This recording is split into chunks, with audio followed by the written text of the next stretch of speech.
High above the Indian Ocean, disaster strikes. The engine's on fire! More than 10 kilometers in the air, all 4 engines of a British Airways 747 stop working. Roger, declare emergency. Mayday, mayday, mayday, Speedbird 9. The cabin is filling with smoke, and the jet is falling toward the ocean.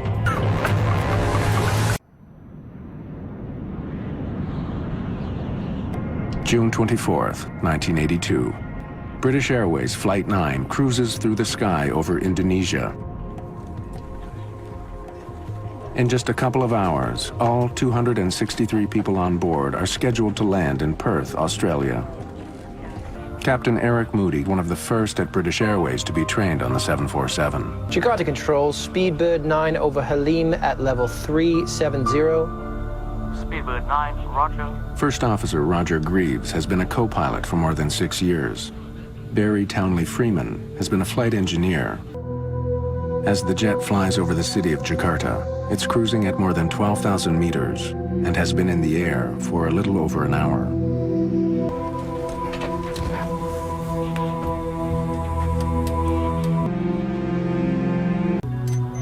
In the cockpit, the flight takes an unsettling turn.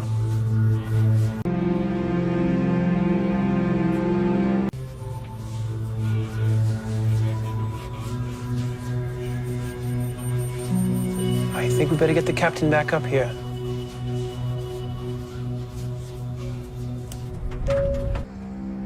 In the cabin, the smoke begins to thicken.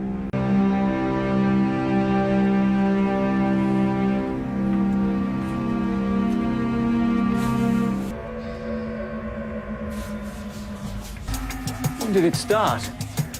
Well, just after you stepped out. Anything on radar? No, it's clear, not a cloud. Oh my lord, look at engine 4! It's lit up somehow. Captain, have a look at number 1. It's the same on my side. None of the crew have ever seen anything like this before. But the light show is just the beginning. Their bizarre flight is about to take a terrifying turn for the worse. Strange lights are striking their windshield. Inside the cabin, smoke is growing thicker. Chief Steward Graham Skinner is organizing an intense but quiet search for a fire.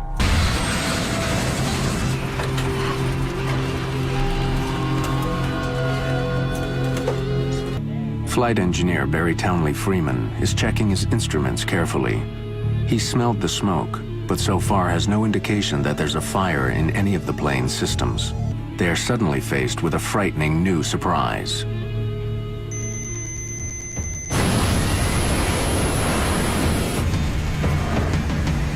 Dad! The engine's on fire!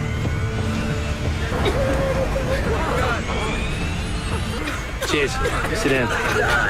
As fire engulfs the engines, one of them revs loudly and shuts down. Engine failure, number 4. Fire action, number 4. Checklist, power and gear. Set. Thrust lever, Closed. start lever. Off. The instruments don't show a fire on the plane, but the passengers can see flames erupting from the engines and stretching along the side of the 747. The cabin crew begins storing anything that's loose. They don't want dishes or bottles flying around the cabin if the plane begins to dive. As the attendants try to reassure the passengers, the flight crew are stunned as their bizarre situation suddenly gets much worse. Number 2, engine's gone. All right then, begin the engine shutdown. No, wait!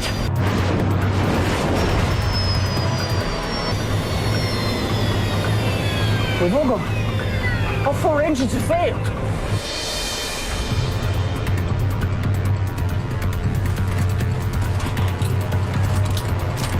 Roger, declare emergency. Mayday, mayday, mayday, Speedbird 9. We have lost all 4 engines out of 370. Mayday, mayday, mayday, Speedbird 9. We've lost all 4 engines. With no engine power and no idea what has crippled their plane, British Airways Flight 9 begins falling from the sky. Jakarta Control, Speedbird 9, we have lost all 4 engines, now out of 360. First Officer Roger Greaves has trouble getting his message across. Speedbird 9, have you got a problem? Jakarta Control, Speedbird 9, we have lost all 4 engines. Repeat, all 4 engines. Now descending through flight level 350. Speedbird 9, you have lost number 4 engine? This idiot doesn't understand. Jakarta Control, Speedbird 9, we have lost all 4 Only when another plane nearby relays the Mayday call do controllers in Jakarta understand. Engines. Now descending through flight level 350. Speedbird 9, all 4 engines out. Understood. With no power, Flight 9 has started a long, slow fall. The crew has less than half an hour before they smash into the sea. And the crew isn't having any success getting them started again. All right, from the top, battery, check. On. Crossfeed valves. Open. Fire switch. In. At 10,000 meters, Captain Eric Moody decides to turn the plane back to the closest airport, Halim, just outside Jakarta. But even that is too far away if he can't get at least some of the engines going again. Pressure warning, Captain. We're at 10,000. As well as providing electrical power, the engines on a jumbo jet help keep the cabin pressurized. The crew reach for their oxygen masks. The top again. Battery, check. On. As the plane falls lower and lower, Captain Moody faces a difficult choice. A mountain range cuts across the island of Java between his plane and the airport. He knows he has to be at least 3,500 meters high to clear it. But if the engines don't restart soon, they won't make it. Without power, his only other option is landing at night in the middle of the ocean. At this rate, the plane will crash in a matter of minutes. It's just a question of where. Nothing. It's not starting. All right, from the top then. Battery, check. Start level. Cut off. Fuel pressure. Available. Standby ignition on. Then, as suddenly as it had stopped working, the 4th engine roars back to life. Engine 4, back online. A 747 can fly with 1 engine, but Captain Moody knows that just 1 engine still won't give him enough power to clear the mountains. As the plane falls past 4,000 meters, another engine coughs and comes back to life. Engine 3, back online. It's followed quickly by the final 2. I can't believe it. Engines 1 and 2, both back online.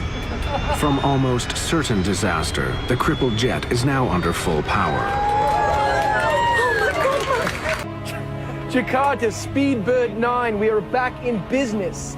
All 4... This time, local controllers have no trouble understanding the message. Speedbird 9, all 4 engines serviceable again. Confirm continuing to Halim. Affirmative, affirmative. Captain Moody begins climbing, putting plenty of room between his plane and the mountains below. But as he does, the strange lights that he saw when the crisis began reappear in front of the jet. Before he can descend, the plane is stricken again. Engine 2 is surging. The engine's violent backfire could lead to a catastrophic explosion. The captain must make another fateful decision. Begin shutdown drill. Checklist powering gear. Off.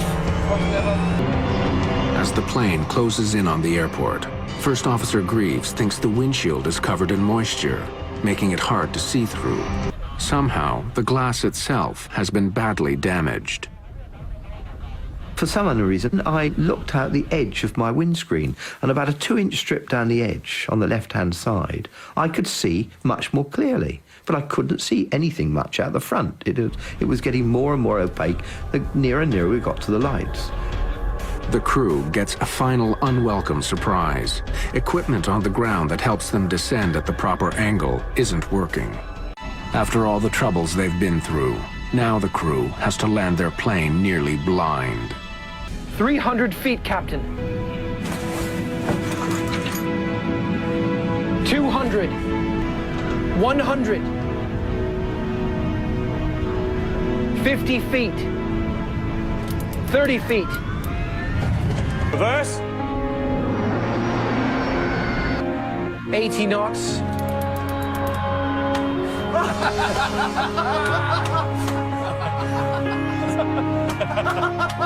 We're down.